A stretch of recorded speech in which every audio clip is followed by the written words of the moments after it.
কায় মানে অদেহ, তো সেখানে একটা শঙ্কা আসছে, যার অদেহ তাহলে ওই নিরাকার ব্রহ্ম বা ব্রহ্ম নিজেই হয়তো অদ্বৈতবাদ এই ধরনের ব্যাপারটা প্রাপ্ত শঙ্কা পরিহারায়, এই অদেহ কথায় যে শঙ্কা পাওয়া যাচ্ছে সেইটাকে পরিহার করার জন্য কবির ইত্যাদি উত্তরার্ধ, এই জন্য এই কবির মানে শ্রী পরিভু এই উত্তরার্ধটাই মন্ত্রের দেওয়া আছে, এই জন্য আছে শঙ্কা পরিহার করার জন্য।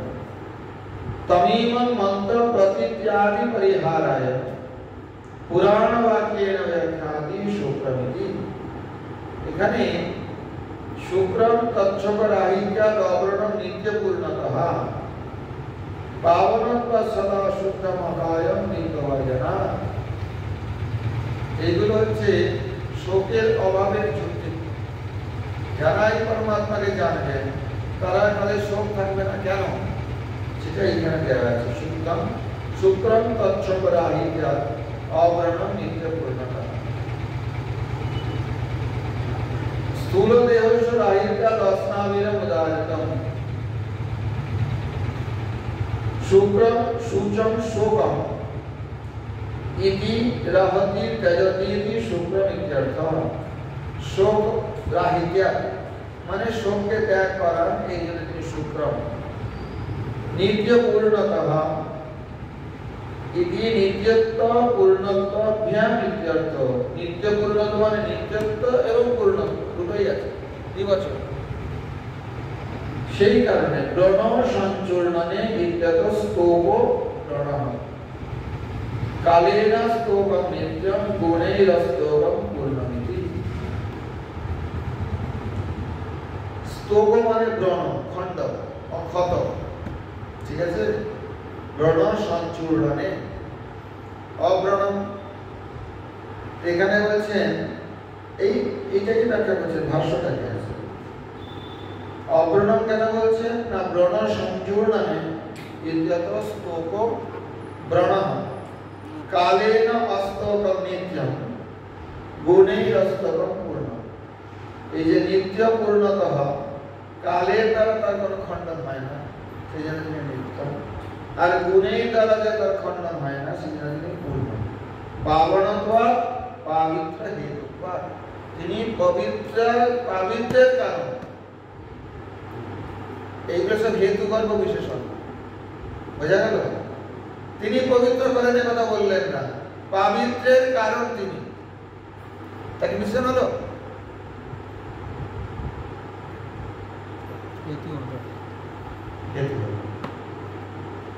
দেখে মনে হচ্ছে বিশেষণ। পাবনম পাবনম যেন পবিত্র করে, কিন্তু পবিত্রতার কারণ যিনি, এটা বললে তো আর পাবন হলো না। সমস্ত পবিত্রতার হেতু তিনি, এই হেতুগত বিশেষণের জন্য বলা হয়েছে, কারণ ডিরেক্ট বিশেষণ ব্রহ্মবস্তুতে লাগানো যায় না। বুঝতে পারছো না? হেতুগত বিশেষণ এইগুলো তো বেদান্ত পড়েছে, বেদান্তের মধ্যে থাকতে আর বেসিক, হ্যাঁ বুঝতে পারছি না, আগে পড়েছে এগুলো।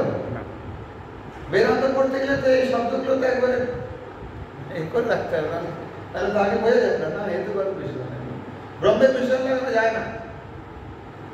ব্রহ্ম যদি এক হয়, একমেব অদ্বিতীয়, তার বিশেষণ লাগে না, তার জাতি গুণ উপাদান লাগতে পারে না। বুঝতে পেরেছো? একই বস্তু তার জাতি কি করে নির্ণয় করবে তুমি? লক্ষণ লাগে, কারণ লক্ষণে তার লক্ষিত হয় যে কোনো বস্তু, সে একটাই হবে 10টাই হবে, কিন্তু জাতির মধ্যে ফেলা যাবে না, গৌত্র জাতিতে ফেলা যাবে না, মনুষ্য জাতিতে ফেলা যাবে না। যদি একটাই গৌ থাকে তাহলে গৌত্র জাতি হবে? একটাই যদি মনুষ্য থাকে, মনুষ্য তো জাতি হবে। হ্যাঁ, সে মনুষ্যটাকে লক্ষ্য করার জন্য কিছু লক্ষণ প্রদান করা যেতে পারে, সেটা আলাদা। তো পাবনত্বাৎ পাবিত্র হেতুত্বাৎ, এই যে বলা আছে না এখানে, পাবনত্বাৎ সদা শুদ্ধ, পাবনত্বাৎ সদা শুদ্ধ। यद्यपि काल शब्द स्थूल सूक्ष्म शरीर साधारण, काय शब्दটা কি সাধারণত কি প্রয়োগ? স্থূল সূক্ষ্ম সাধারণ শরীরকে কায় বলা হয় থাকে, यद्यपि काय शब्द स्थूल सूक्ष्म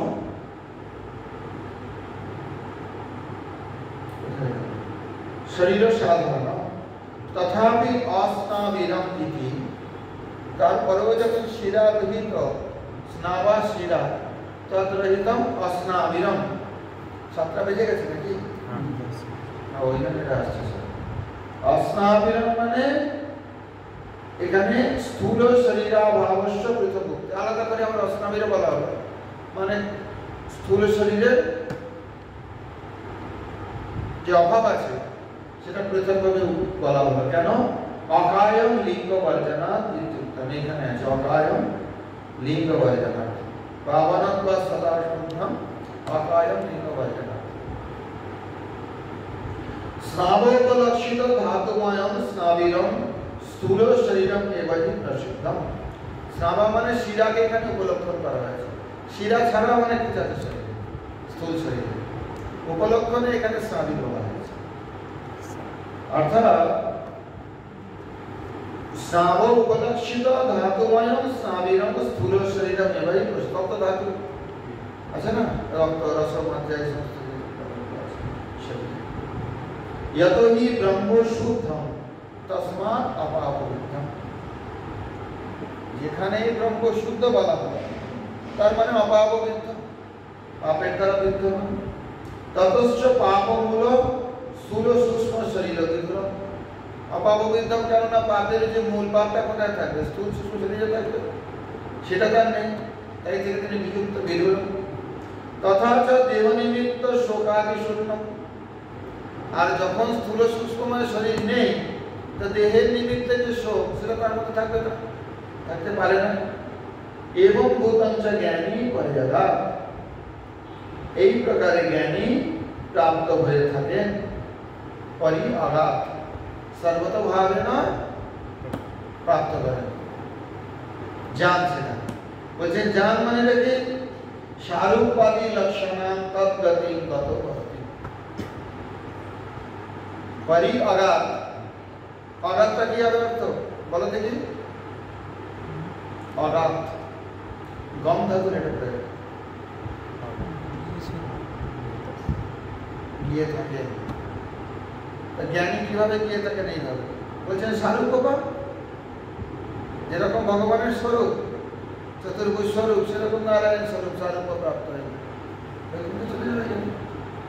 তদ্গতি গত ভবতি আঘাত মানে কত অতস্তস্য শোকাদি অভাব যুক্ত ইতি ভাবঃ অতএব যিনি ওই প্রকারে পরমাত্মাকে প্রাপ্ত হবেন তারও শোকের অভাব থাকবে তারও স্থূললিঙ্গ শরীর থাকবে না সেও अस्नाविर হবে তাই তো বোঝা যাচ্ছে ব্যাপারটা यदि अशरीर विष्णु न तर्हितस्य जगत् सर्जनादि उपपद्यते যদি বিষ্ণু অশরীর হন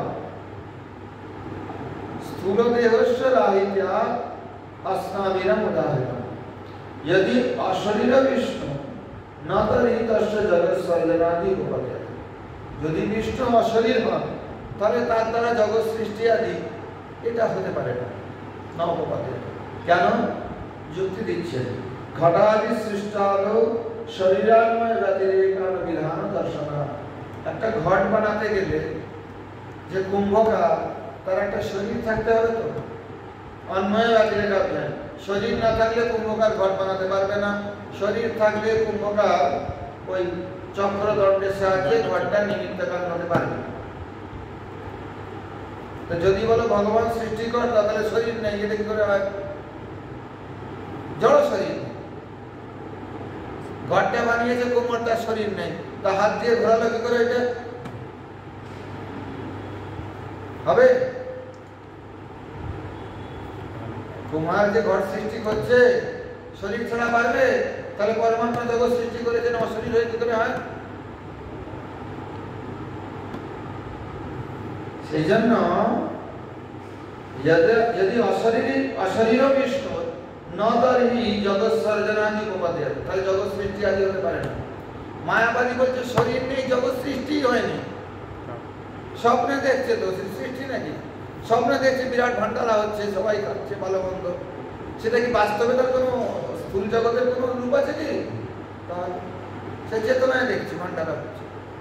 মায়াবাদীর এই যুক্তি, সৃষ্টি তো হয়নি কিছু, এসব তো ব্রহ্মের স্বপ্নে, ব্রহ্মের চিন্তায়, মায়া প্রভাবে ব্রহ্ম এরকম দেখছে, উপাধিযুক্ত ব্রহ্ম দেখছে, উপাধি দেখছে। সেই জন্য বলছেন যে শরীর ছাড়া জগৎ সৃষ্টি হতে পারে না। ঘটাদি সৃষ্টাদৌ, ঘট আদি সৃষ্টি করতে গেলে ঘর, সরাব, এই সমস্ত যে কুমার তৈরি করে মাটির জিনিস, তার শরীর ছাড়া তো হয় না। এটা নচ বাচ্যম সুক্তিকারামিব রজতম পরমাত্মনি জগৎ আরোপিত কথা। একথা বলতে পারো না যেরকম সুক্তি দেখে, সুক্তি মানে হচ্ছে ঝিনুক দেখে সেখানে রজতের আরোপণ হচ্ছে, ওটাকে বলে অপভাস সত্য নাকি? এটা না, আমাদের 4 রকমের সত্য আছে। প্রাতিভাসিক সত্য, প্রাতিভাস হচ্ছে, প্রতিভাস হচ্ছে, কিন্তু ওটা রজত নয়, রূপ নয়। বুঝতে পারছো না? এখানে বলছেন জয়তীর্থ স্বামী, নাচা বাচ্যম, এটা বলা যাবে না কি সুক্তিকায়ামি রজতম পরমাত্মনি জগৎ আরোপিত নেব। যেরকম সুক্তিকায় রজতের আরোপ হচ্ছে কিন্তু ওটা রজত নয়, সেরকম পরমাত্মার জগৎ আরোপিত হচ্ছে, এটা বলা যাবে না। অত না শরীর অপেক্ষা ইতি, অত এখানে শরীরের অপেক্ষা রাখে না। বাধা ভাবে না তৎসত্ত্ব নিশ্চয়াৎ, এখানে কোনো বাধা নেই, অতএব জগৎটা যে সত্য এটা নিশ্চয়। ন চ অদেহত্বস্য,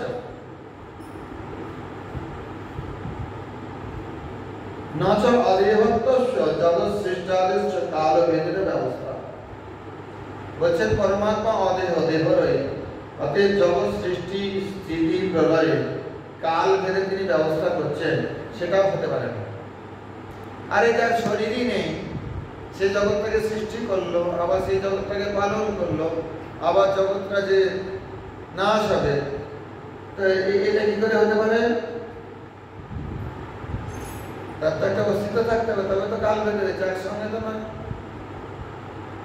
এখনো বুঝতে পারে না ওরা যে বলছে স্বপ্নের সৃষ্টি হয়েছে ব্রহ্মের, তো স্বপ্নে কি কালভেদ আছে? স্বপ্নে কালভেদ নেই, স্বপ্নে যুগপতি দেখছে। এই নয় যে এখনই ভান্ডারাটা হচ্ছে, এই ভান্ডারা পরিবেশন করা হলো, এই ছানার রসটা দেওয়া হলো, এই পুষ্পান্ন দেওয়া হলো, এই কালভেদের স্বপ্নে তুমি পাবে না। লক্ষ্য করে দেখবে, এটা স্বপ্নে কালভেদ থাকে না। ওই একই সঙ্গে দেখছে, মনে মনে দেখছে, দুটো তো চেতনের স্তরে আছে, বাস্তব স্তরে তো নেই, জড়ের স্তরে তো নেই ওটা। এইখানে যে জগতের সৃষ্টি হচ্ছে, পালন হচ্ছে, সংঘাত হচ্ছে কাল ভেদে, এটা পরমাত্মার স্বপ্ন বলা যাবে না। আর দেহ না থাকলে এটা হয় না। কুমার মাটিটাকে আগে ঘোরালো, মাটিটাকে বাঁধলো, চক্রে বসিয়ে চক্রটা ঘোরালো, এটা কাল ভেদে, তারপরে ওটাকে রূপ দিল, তারপর ঘরটাকে কেটে আলাদা করে রাখলো, শুকালো। তো কি করে হতে পারে যদি সুমানের শরীর না থাকে? এতগুলো ব্যাপার করতে লাগলো। এখন ওরা কি বলছে? কুমার স্বপ্ন দেখছে আমি এগুলো বানিয়েছি। স্বপ্নে অশরীরী ব্রহ্ম স্বপ্নে এইরকম সৃষ্টি করতে পারবে না, কুমার স্বপ্নে সৃষ্টি করতে পারবে না, এতগুলো জিনিস হবে না। বোঝা যাচ্ছে কিনা? জগৎ সৃষ্টাদি প্রবাহস্য অনাদি অনন্ততয়া প্রমিতত্ব। আর জগৎ সৃষ্টি স্থিতি প্রলয়ের যে প্রবাহ, এটা অনাদি ও অনন্তকাল ধরে চলছে। অতএব বলা যাবে না কি স্বপ্ন দেখেছে। স্বপ্ন কতক্ষণ দেখে? অতঃ সত্যা অনাদি অনন্তকালীন জগৎ উৎপত্তি আদি কারণস্য বিষ্ণু। অতএব এটা সত্য যে অনাদি অনন্তকালীন জগতের উৎপত্তি আদি, অর্থাৎ উৎপত্তি, স্থিতি এবং বিনাশের কারণ বিষ্ণু। এখানে ষষ্ঠী বিভক্তি। প্রথম অশরীরত্বম, তার শরীর নেই, এখানে কি করে বলা যাবে? ইতি আশঙ্কা পরিহারায় উক্তস্য কবির ইত্যাদি ব্যাখ্যা। এই আশঙ্কা পরিহার করার জন্য কবির মনীষী পরিভূর পরিভূর যথার্থ এই কথাগুলো বলা হয়েছে। এবং ভূত আপি, এইখানে আছে এবং ভূত আপি সর্বজ্ঞাত কবির ইত্যেব শব্দতে। এবং ভূত অশরীর হলেও তিনি সর্বজ্ঞ বলে কবি আদি শব্দের দ্বারা তাকে লক্ষিত করা হয়েছে শব্দতে। এবং ভূত শরীরোপি স পুরুষোত্তম সত্যম প্রবাহত নিত্যমপি জগৎ সসৃজত ইতি সম্বন্ধ। এই প্রকারে যার শরীর শিরারহিত ব্রণরহিত পূর্ণ এরকম হলেও তিনি পুরুষোত্তম সত্য প্রবাহত নিত্যমপি জগৎ সসৃজত ইতি সম্বন্ধ। এই যে প্রবাহত নিত্যকে বলছে জগৎ সৃষ্টি করে, অন্যদিকে তাদের সৃষ্টি করে আছে, ঠিক কথা, কিন্তু এটার মধ্যেও তার একটা কর্তৃত্ব আছে। জগৎ সসৃজত সম্বন্ধ, জগৎ সৃষ্টি করেছেন, এটা সম্বন্ধ। এতাতে ইতি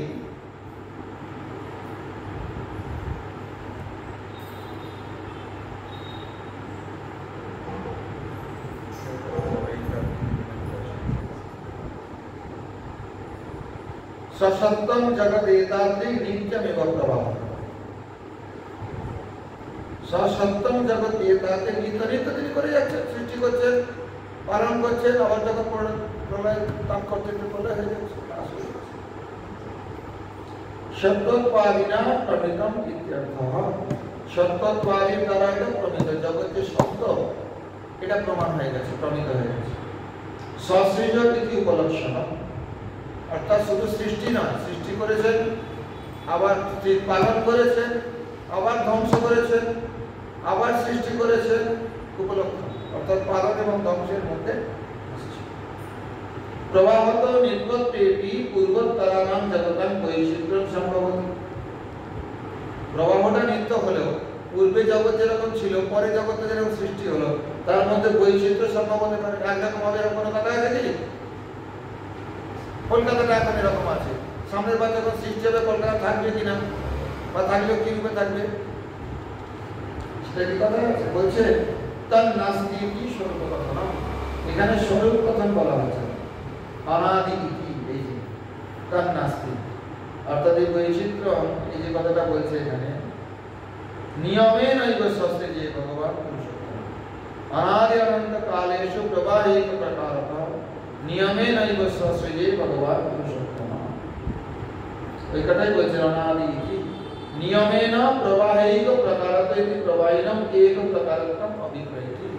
বলছেন প্রবাহটা একই প্রকারেরই হয়, অর্থাৎ কলকাতাটা হয়তো কলকাতা এরকম থাকবে না, কিন্তু মানুষের শরীরটা মানুষের শরীরের মধ্যে থাকবে পরবর্তী সৃষ্টি এক প্রকার। তদনেন শ্বাসপতিব্য সমাভ্য ইতি সপ্তমী অর্থে ব্যাখ্যাতম ভবতি। শ্বাসপতিব্য সমাভ্য, এটা সপ্তমী এখানে প্রয়োগ হচ্ছে না, কিন্তু সপ্তমী অর্থে মানা হয়। অনাদি অনন্ত সংবৎসরেষু যথার্থেন বর্তমানানপি ইত্যর্থঃ। অনাদি এবং অনন্ত সংবৎসরে যেরকম সেরকমই আছে বর্তমান, অপি ইত্যর্থ। অশরীরস্য জগৎ সৃষ্টাদি নির্বাহার্থমাহ সার্বজ্ঞান ইতি। অশরীর ভগবান, স্থূল শরীর রহিত, তিনি জগৎ সৃষ্টি আদি নির্বাহার্থমাহ সর্বজ্ঞান। কি করে জগৎ সৃষ্টি করেন? বলছেন তিনি সর্বজ্ঞ। এই যে কবির মনীষী পরিভূ স্বয়ংভূ যথা তথ্যর্থাৎ বিদধাৎ শাস্ত্রতিভ্য সমাভ্যঃ। एता एवाइह वैवाहि वैवाहि एवो हे वैवाहि इतिवत् कबीर इत्येव कबीर इत्येवं। ओ এখানে একটা ব্যাকরণের সূত্র লাগিয়েছে, ইতিবৎ एवो य वैवाहि एवाइह एव आहि कबीर इत्येवं कबीर इत्येव कबीर इत्येव।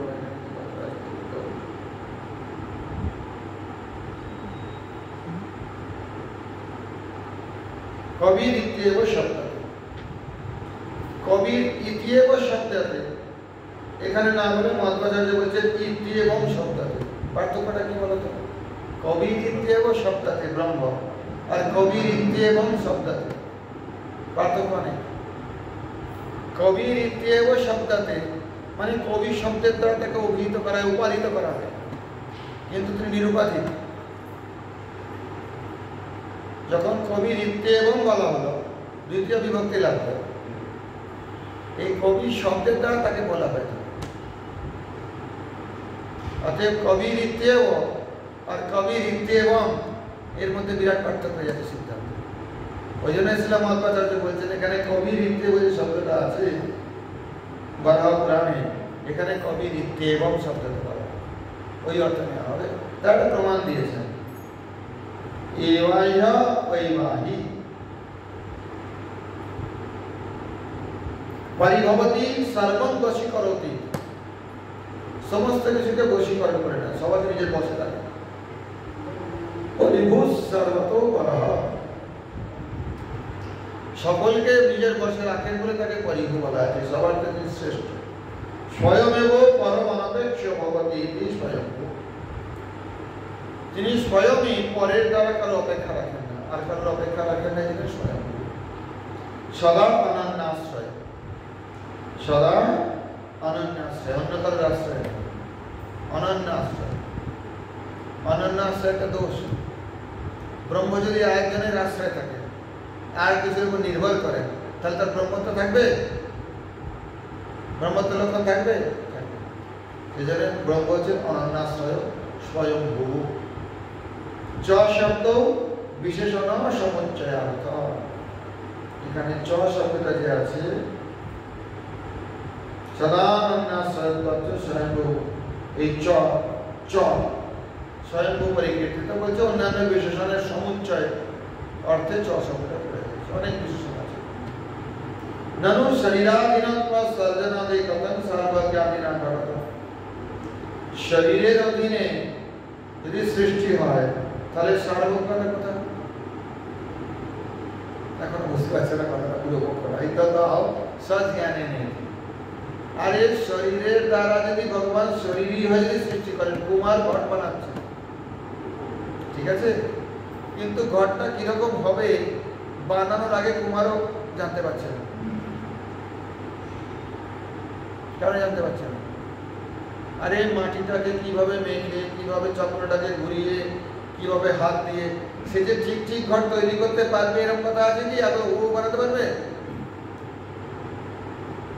কারণ তার শরীরের দ্বারা বানাচ্ছে, জ্ঞানের দ্বারা বানাচ্ছে না। জ্ঞানটাকে প্রয়োগ করছে শরীরের মাধ্যমে। কুমারের জ্ঞান আছে কি করে ঘট করতে হয়, এই ঘটের উদাহরণ না দিলে বুঝতে পারবেন। কুমারের জ্ঞান আছে কি করে ঘট করতে হয়, কিন্তু কুমারের এই জ্ঞান নেই যে ঘটটা কিরকম হবে ও আগে থেকে জানতে পারবে না, যতক্ষণ না হচ্ছে।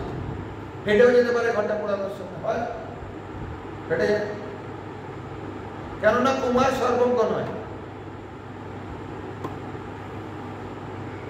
বুঝতে পারছেন না? শরীর তার সৃষ্টিটা শরীরের অধীন। কুমার যে ঘট সৃষ্টি করছে শুধু জ্ঞানের উপরে নয়, জ্ঞান তো তারা আছে, নাহলে ঘরটা বানাবে কি করে, কিন্তু তার ঘট সৃষ্টিটা ওই কুমারের শরীরের অধীন আছে। বুঝতে পারছেন ব্যাপারটা? তো যদি ভগবান শরীরই হয় তাহলে জগৎ সৃষ্টাদি শরীরাধীনত্ব সর্জনাদে কথম সর্বজ্ঞাধীনা ঘটত, বলছেন শরীরের অধীন যদি তার সৃষ্টি কার্য হয়, সৃষ্টি স্থিতি বলে সর্জন আদি, তাহলে সর্বজ্ঞাধীনা, তো সর্বজ্ঞতা নিয়ে কি হলো তার? ইজ্জতাহ সজ্ঞানে, এই বারহ পুরাণের এটাকেই ব্যাখ্যা করছেন এই শ্লোকটা। সজ্ঞানানন্দ শীর্ষৌ সজ্ঞানানন্দ বাহুকঃ সজ্ঞানানন্দ দেহশ্চ সজ্ঞানানন্দ পালবা। সব জ্ঞান আনন্দ স্বরূপ, সব চিৎ আনন্দ স্বরূপ, সেটা কুমারের মধ্যে নেই। কুমারের যে ঘট সৃষ্টি সেটা তার শরীরের অধীন, কিন্তু তার শরীরটা সচ্চিদানন্দ নয়। আর পরমাত্মা যারা সৃষ্টি করছে সৃষ্টি কার্যে, বলতে পারেন তার শরীর আছে, এর আগে তো যুক্তি থাকলে শরীর ছাড়া হয় কি করে, কিন্তু সজ্ঞানানন্দময় সবগুলো। এই যে তার মাথা সজ্ঞানানন্দ, তার বাহু সজ্ঞানানন্দ, তার দেহ সজ্ঞানানন্দ, তার চরণ সজ্ঞানানন্দ, সব চিৎ আনন্দ। जड़ शरीर भावे भी सज्ञानानंदात्मक शेषादिमान भवति। जड़ शरीर তার নেই, কিন্তু সচ্চিদানন্দময় শীর্ষাদিমান ভবতি। মস্তক আছে তার, সচ্চিদানন্দময় চরণ আছে তার, সচ্চিদানন্দময় বাহু আছে তার, সচ্চিদানন্দময় দেহ আছে তার। যত এবং বোধস তস্মাৎ জগৎ সসর্জ ইতি যোজনা। এইরকম প্রকারের ভগবান জগৎকে সৃষ্টি আগে করেছিলেন, করেন।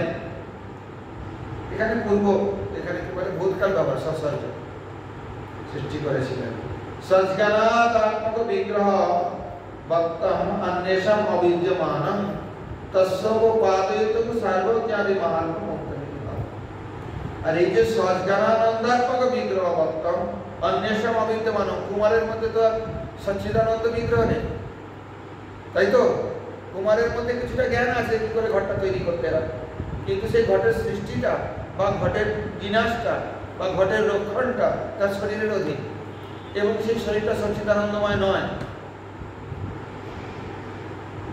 না কঠিন লাগছে? হ্যাঁ, কিন্তু পরমাত্মা ছাড়া এই যত জীব আছে সংসারের শরীরধারী, এই সংসারের জীব, তারা কত সচ্চিদানন্দময় শরীর নয়। সেটা পৃথক বলার জন্য এইখানে বললেন এই কথাটা। এই যে ওই যে কবির মনীষী সজ্ঞানানন্দাত্মক বিগ্রহ, ওই জন্য আলাদা করে বলে দিচ্ছেন সচ্চিদানন্দময়। যত এবং ভূত তস্মাৎ সসর্গে তস্যব পাদয়িতুম সর্বজ্ঞাদি মহাত্ম মুক্তমিতি ভাবঃ। সেটাকে উপাদান করবার জন্য ভগবান যে সচ্চিদানন্দময়, ওই কুমারের শরীরটা সচ্চিদানন্দময় নয়, এটা থেকে পৃথক রাখাবার জন্য সর্বজ্ঞাদি এই মহাত্মাগুলো এখানে বলা হয়েছে। অপরে তো ইয়ম অতীতহি মন্ত্রে যুক্ত আত্মা স্বস্বেন রূপেণ দিক লক্ষণত ইতি অপেক্ষাময় মন্ত্রে তুক্কা। আবার কেউ কেউ বলে থাকেন, অপরে বলে থাকেন যে আগে যে মন্ত্রগুলো আত্মার কথা বলা হয়েছে, সেই আত্মা, সেই পরমাত্মা, সেই ব্রহ্ম স্বেন রূপেণ কিং লক্ষণত, স্বরূপে তার কিং লক্ষণ। ওই যে বললাম লক্ষণের দ্বারা নির্ণয় করা যাবে, জাতি তো নির্ণয় করা যাবে না ব্রহ্মের। সেই লক্ষণগুলো বলার জন্য এই মন্ত্রটা বলা হয়েছে। কারণ কারণ মত এটাকে আমাদের জয়চিত্র সামনে স্বীকার করছেন, এটা ভুল না।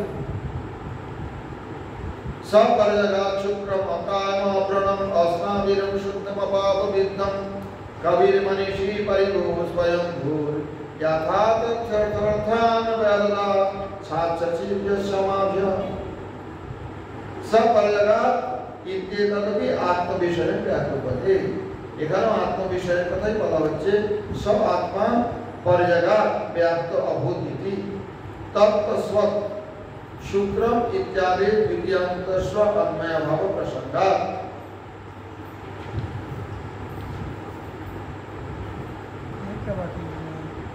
হয়ে গেছে 3 লাইন। ন চরিত প্রথমান্তম আত্মনৈব বিশেষণ, প্রথমান্তম আত্মন বিশেষণ এখানে নয়, এখানে দ্বিতীয়ান্ত বলা হয়েছে। শুক্রম অপাবৃত্তম, দ্বিতীয় বিভক্তি লাগছে না? লিঙ্গ ব্যাখ্যা, যেহেতু তার লিঙ্গ নেই সেহেতু তাকে এখানে প্রথম বিভক্তি দ্বারা প্রকাশ করা হচ্ছে।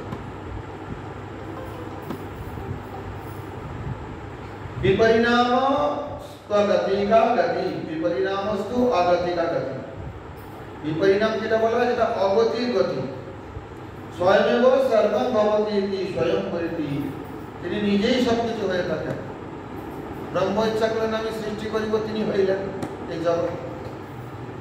ইচ্ছায় জগৎ রূপে পায় পরিণাম, অবিচিন্ত শক্তি শ্রী ভগবান ইচ্ছায় জগৎ রূপে পায় পরিণাম। এইখানে বলা হচ্ছে স্বয়ং পরিতি, যা মনীষী পরিভূ ইত্যাদিন বিরুদ্ধম। বলছেন সেটা যদি হয় তাহলে মনীষী এবং পরিভূ এটার বিরুদ্ধ হয়ে গেল। ন চেবং দিদম আত্মন নির্দিষ্ট রূপম তেষাং, এই একটা মতের সঙ্গে কিন্তু গৌড়ীয়দের পার্থক্য আছে। মাধবের মতে একটা কথা জেনে রাখো, এই জগতের নিমিত্ত কারণ হলেন ঈশ্বর, জগতের উপাদান কারণ ব্রহ্ম নয়। কিন্তু অন্য সমস্ত সম্প্রদায়, এটা কিছুটা বোধ হয় বল্লভ সম্প্রদায় মানে শুদ্ধাদ্বৈত, কিন্তু বাকি সমস্ত সম্প্রদায়ে ব্রহ্মই জগতের উপাদান কারণ, ব্রহ্মই জগতের নিমিত্ত কারণ। কিন্তু মাধব সম্প্রদায় এবং গৌড়ীয় সম্প্রদায় বিশাল হতায় ব্রহ্মই নিমিত্ত কারণ, ব্রহ্মই উপাদান কারণ। কিন্তু মাধব যেটা মানছেন না বলে এখানে বলছেন স্বয়মেব সর্বং ভবতি স্বয়ং পরিতি। যদি কেউ বলেন তিনি নিজেই সবকিছু হয়েছেন, জগতের সৃষ্টি হয়েছেন, তাহলে মনীষী পরিভূ ইত্যাদির বিরুদ্ধ, তাহলে তিনি সকলের মনকে জানেন, নিজে যদি হয়ে থাকে কি করে জানেন? গৌড়ীয়রা যেটা বলছেন ব্রহ্ম হয়েছেন বটে, কিন্তু কিভাবে হয়েছেন? শক্তি পরিণামবাদ। ব্রহ্মের শক্তিই তো জীব, ব্রহ্মের শক্তিই তো মায়া। অতএব সেগুলোকে ব্রহ্ম জানেন, এতে বিরুদ্ধ হয় না। কিন্তু যদি বলো ব্রহ্ম বস্তুই হয়েছে, এটা কারা বলে? এটা বলে শুদ্ধাদ্বৈতবাদীরা। শুদ্ধাদ্বৈতবাদী শ্রীধর স্বামীর টিকায় দেখতে পাবে ভাগবতে, ব্রহ্মণ অংশ জীবন ব্রহ্মণ শক্তির মায়া তৎসর্বেও ব্রহ্ম। যদি সোনার অংশ হয় জীব, এটা অন্য সম্প্রদায়ের আচার্যরা বলছেন, সে তো সোনাই থাকবে, সে কি করে মায়াবদ্ধ হয়? আরে সোনার পাহাড় থেকে, অনন্ত সোনার পাহাড় থেকে একটা সোনার টুকরো কেটে নিয়ে যদি নর্দমায় ফেলে দেওয়া হয়, ড্রেনে ফেলে দেওয়া হয়, সোনাটাকে বিকার হবে? সোনাই থাকে। তাহলে জীব এই জগতে এসে এইসব চক্করের মধ্যে পড়েছে না, এটা কোনো বুঝতে পারছো? আরে সোনার থেকে যদি হয়ে থাকে তাহলে সোনাই সব। তাহলে জীব ব্রহ্মের মধ্যে শুদ্ধ মপবিদ্যম, তাহলে আর ভজন করার দরকার কি? মায়া মুক্ত হওয়ার দরকার, তাহলে মায়া নেই জীবের। কিন্তু বাস্তবে দেখা যাচ্ছে কি? দেখা যাচ্ছে কি? তাহলে ব্রহ্মের অংশ কি করে বলবো? ওই জন্য আমাদের সম্প্রদায় মানে। আর মাধ্ব কিন্তু ব্রহ্মের অংশ বলছেন না, উনি বলছেন ব্রহ্ম এবং জগৎ, ব্রহ্ম এবং যে নিত্য পৃথক। আর ব্রহ্ম এই জগতের নিমিত্ত কর্তা বটে, উপাদান কর্তা নন। নিমিত্ত কারণ, উপাদান কারণ নন, কর্তা বলছে কারণ। ওই জন্য এইখানটায় এই শ্লোকটাতে যেটা আছে সেটাকে আবার জয়ন্ত স্বামী খণ্ডন করে দ্বৈতবাদ স্থাপন করার জন্য বলছেন, স্বয়মেব সর্বং ভবতি ইতি স্বয়ং পুরীদিশা মনীষী পরিবহিতনেন বিরুদ্ধম। নিজেই হয়ে থাকেন স্বয়ং না চেবং বিদম আত্মন নিকৃষ্ট রূপক তেষাং। বলছে ব্রহ্ম যদি এরকম হয় তাহলে নিকৃষ্ট হতে পারে না। আরে এটা যদি ব্রহ্ম হয় তাহলে ব্রহ্ম এরকম লোহা নাকি? এটা নিকৃষ্ট রূপ, সচ্চিদানন্দময় রূপ ব্রহ্ম। সোনার টুকরা তো সোনাই হবে, সেটা কি লোহা হয়? বলছেন এরকম নিকৃষ্ট রূপ হতে পারে না। এটা কাকে করলেন? শুদ্ধাত্ম দিতে পারে। হ্যাঁ হয়ে গেছে। কেন টেনশন নিচ্ছ? এই বুড়িগুলো দেরি করে করে আসবে, ওরা দেরি করে আরতি দেখবে, তারপর দেরি করে একটু আড্ডা দিয়ে বাড়ি যাবে। তাড়াতাড়ি করলেও কেউ আসে না, তখনই আসে না। সময় আরতি করে এসছে কি বুড়ির দল?